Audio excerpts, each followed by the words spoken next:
Burn, baby, burn. Disco Inferno. Burn, baby, burn. Hey guys, it's Captain Foley. You're back with Trekyards, and today we're talking about the burn. Yes, today we're talking about the reason. What is now? I'll caveat. What is theoretically the thing of the season, the big thing, but arguably not necessarily the big thing of the season. The thing that caused trillions of deaths, potentially across the entire galaxy. They haven't quite said the entire galaxy, but it's certainly heavily implied. All the Ferengis can't travel. All that stuff. Allowed mob organizations to take over who had dilithium, etc. Bad day. 120-ish years ago. And yes, I'm Commander Kraken. So what happened, Stuart? Give us the rationale in this almost last episode. So you want to know the reason that trillions died across the galaxy in one massive event? Alex Kurtzman is the reason. He's the destroyer of lives. He caused the burn. Yeah, we're talking about the burn where most dilithium went inert, and anything with an active warp core, which is very vague, went boom.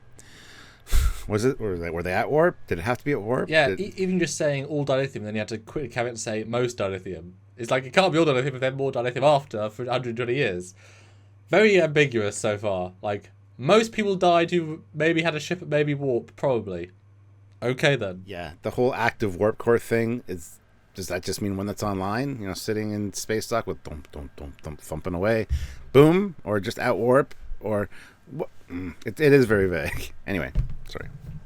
It's one of the complaints I have. What do we learn this episode? Because this is the big one. It's a 125-year-old Kelpian child named Sukal who got upset probably when his mom died and caused the burn. There you go. That's the end. That's all. It's an underwhelming explanation. I mean, like an X-Man who's like...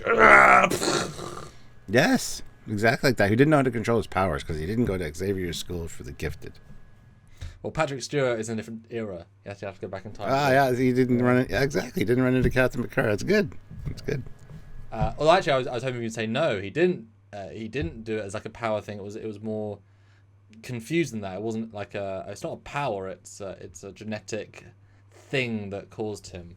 When they revealed it, did it feel like it came out of nowhere a little bit? Like, oh, and now we're gonna give the reason now. Yes, absolutely, it did. Yes, and it was so like. That's what caused the burn. Moving on. It's like, what? Rewind a bit. What's going on? Need a better explanation. But I'm not overly upset about this because I like the fact that it is not... Now, these are the what they didn't do's. So giving them credit for what they didn't do is a bit of a weird concept. But again, Discovery writers, they gave Klingons 2 penises. So, by not doing that... things like that on that stupid level, you get credit because Discovery, by having blue phases, etc., whatever. So the fact that it wasn't some big bad, it wasn't, the time cops, it wasn't Vance, it wasn't the AIs from Picard, it wasn't Control via Giorgio via, it wasn't all this crap. It wasn't a big bad. And it wasn't Starfleet that did it. It wasn't an active force that causes a big menace. It was as close to a natural phenomenon as you can get in terms of a random occurrence of galactic accident. There's enough things that happen in the universe that this was bound to happen eventually and it just happened to happen then, And that's very sort of Star Trek in that we have just things happen because the universe is quite big, Star Wars is quite an insular universe. Star Trek is quite a broad and varied universe. So yeah, it happened, But you feel different. I do. I'm just trying to figure out the reason that this kid is linked to this planet and all this. We did know it was a dilithium nursery. So this is kind of my thinking. She was pregnant, as we found out. Sarvi told us that the marks on her forehead was because it wasn't radiation, it's because she was pregnant. And there's radiation affecting them, you would imagine, because it's definitely there. So could it be that they were scientists, they were researchers, that was their whole point of being there, and since it's still the lithium nursery, do you think they found a way they wanted to save the kid because they know the ship wasn't getting out of there. They didn't want the kid to die. So while it's in utero, as they said, they maybe started messing with its genetics to tie it in with the dilithium somehow so that it would be resilient or whatever to the radiation. And somehow the way with what they did in that regard linked it to the dilithium So I don't know, because there needs to be a good explanation as to why it's linked to the planet and the whole how it can cause the burn. The ship didn't crash because of the burn happened way after. So the ship just crashed because of negligence or the storm, I guess. I mean, we just said how bad the storm took down 31st century shields in minutes. Like, that is... I'm only glad Discovery got refitted. It wouldn't last 5 seconds. Like, that would have been gone. It would have... anyway. So, you can assume that, okay, it was a storm that caused the ship to go down. They couldn't get out. They crashed. They obviously crashed into a place with less radiation because obviously you pick the least worst place. And they explicitly say inside the ship is a lot less radiation, but obviously still deadly after a time. Although they don't give us they don't tell us if Saru's less susceptible. They kind of treat all three as being the same susceptible, but whatever. But you would assume that they know it was a mission to a dilithium nursery. They didn't find it by accident. They knew what they were doing, and so you assume they'd send dilithium specialists. So their knowledge is higher than average, and I'm sure that the companies have evolved throughout. Yeah, that's assuming that they did know it was dilithium. It almost seems like the line of dialogue from the last episode with the scientists was they stumbled across a dilithium nursery, so maybe not special. But they said they said their mission was to investigate a potential dilithium nursery, because they did say their mission was, because they knew the mission. That's why they were confused, because they couldn't get a ship out there it was just one of those many it was a mission that we can't get back to. Well, it could also be that they're skirting on by, read the planet, message into Starfleet, and then their mission was divert there and do your thing. Also possible. But I would like to think there would at least scientists in a Well, they did make sure to say it was a research vessel. Yeah. So they crash land, and they kind of fudge the timeline of how long they live or don't live a little bit. I mean, they do obviously roll back on the mum wasn't in her thing. Those weren't radiation burns, they were pregnancy. So maybe you could say being pregnant had antibodies that would keep her more safe. So she was able to live past everyone else dying, which, okay, it gives her maybe an extra 5-6 months, because she has to actively create this holographic thing. And obviously, if she was just pregnant, within a couple of months, and she had 10 to go, then the idea is, the radiation of a very specialist thing you don't find often, change the DNA, because she's getting radiated every day. And if the baby's the only thing that's keeping her from being safe because of the extra resilience of being pregnant, then oh dear, that's very special. So 1 in a trillion, whatever. And I like to think that maybe she lived a few years past that because of maybe those things wore off, and she thought she was going to be okay, and then she wasn't, or something. And then when she died, then the kid got upset and caused a burn, which is why it's such a big event, because it's the death of your mother, etc. Rather than just be upset for some random thing, because like you said in another video, well, that would be happening often, although there's no... I mean, to cause a subspace-wide galactic event, that's a level of emotional, a level of power that is off the absolute charts. I mean, that is to the extent of... I mean, it's a planet, dilithium, fine, but that's everything, And your mother dying would definitely do that. And then comparison to just being scared by this kelp monster, which is actually terrifying, by the way. Yeah, but that's why it didn't cause another burn. And didn't go very far either. Yeah, exactly. It almost destabilized the dilithium in Discovery. So yeah, I would buy that as an explanation, but it still bothers me. It's not what I was expecting, which is good. I mean, yeah. But as I said in a previous video, they're kind of giving us the in and the out at the same time, because now they've found a dilithium-rich planet, and I'm sure they've learned in the last 100 years to have even more techniques to use less dilithium and get, be able to ration it. If we're suddenly given 50,000 kilos of lithium per day, that'll go a lot further than it would have gone 300 years ago.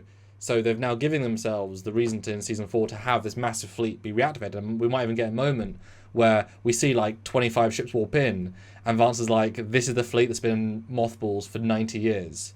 They've been kept preserved by our android robot people, but now they're fully powered again. Awesome. That I think is definitely the Season 4. So they kind of gave us both in the same episode. And you get a ship, and you get a ship, and even Tilly gets a ship. She'll get her own ship she can be captain of.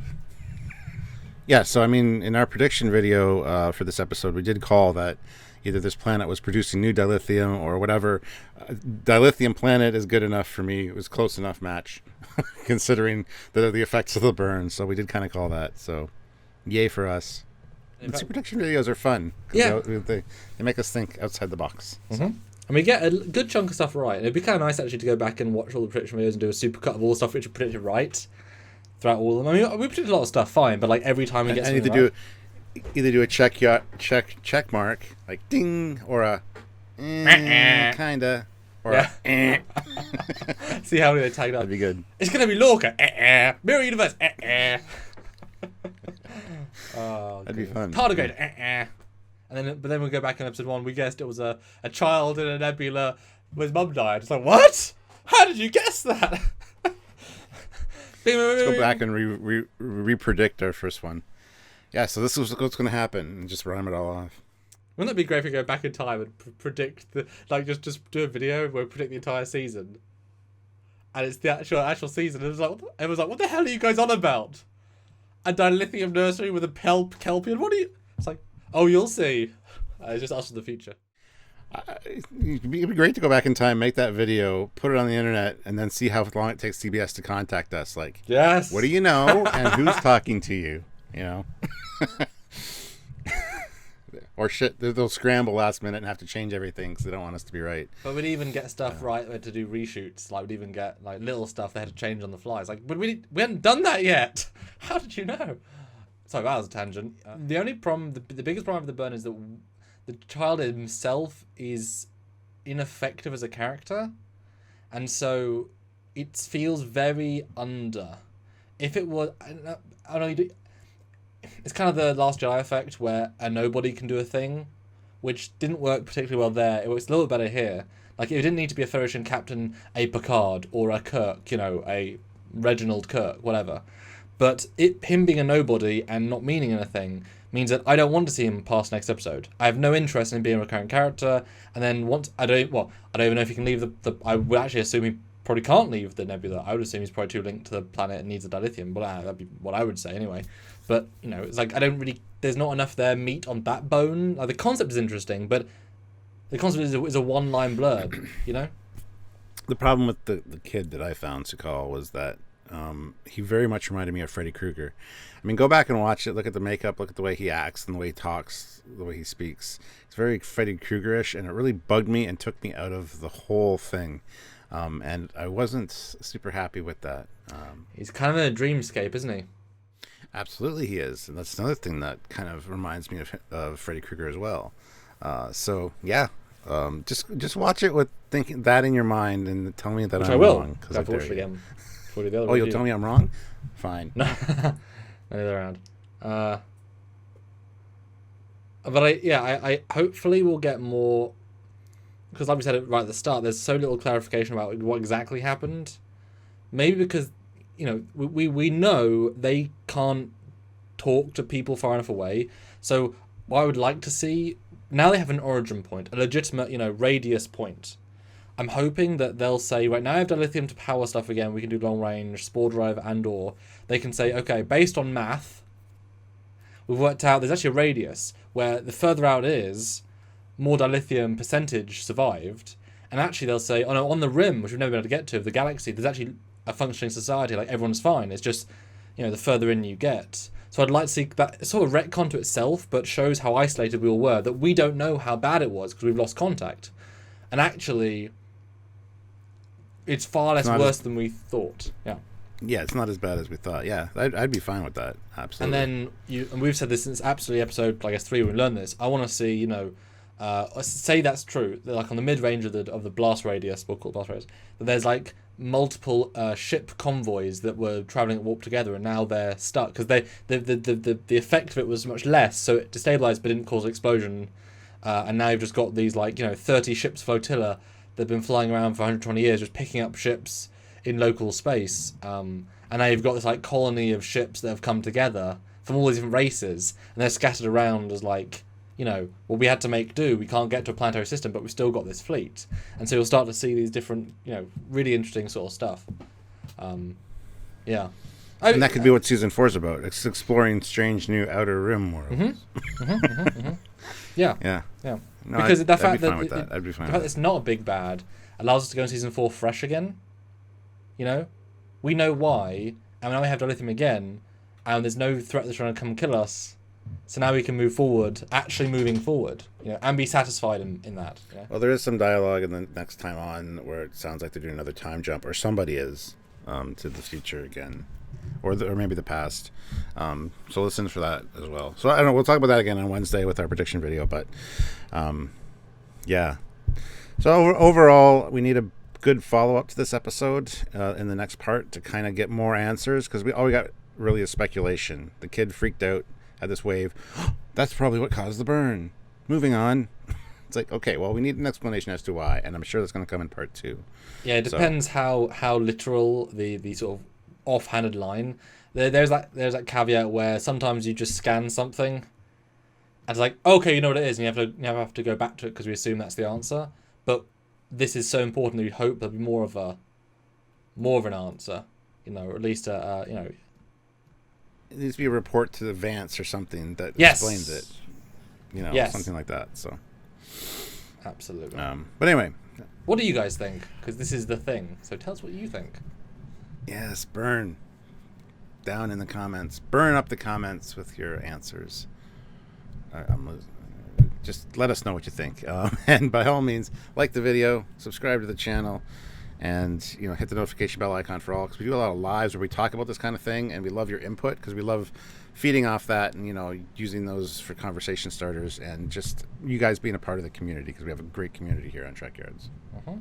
But while we are free and our love for you is free, if you want to support us, that does help to let this community build, grow, and do more. Especially in 2021, without all the new shows, we do rely on that support. So Patreon's a great way. It's the monthly, or join the channel, same sort of thing. But that way around, you get icons on the chat and live chats. We know who you are. Super chat during those lives is a super great way because it's the most interactive. You know, you have a comment, a thought, a question, an insult, a compliment, any and above. Say hey in the super chat live. Or just, as Stuart said, like and subscribe, all that good stuff. Because at the end of the day, even an interaction of any kind will help us on YouTube. And so if you can, please do. And you can. It's free. It's easy. Click. Done. You know? Thanks in advance. That's right. That's right. So thank you guys for watching. And by all means, go back and rewatch it, thinking of Freddy Krueger. Okay. And until next time, I'm Captain Foley. And I'm Commander Combs. Burn, baby, burn. Disco. I think that's all for now. Bye, guys. Bye.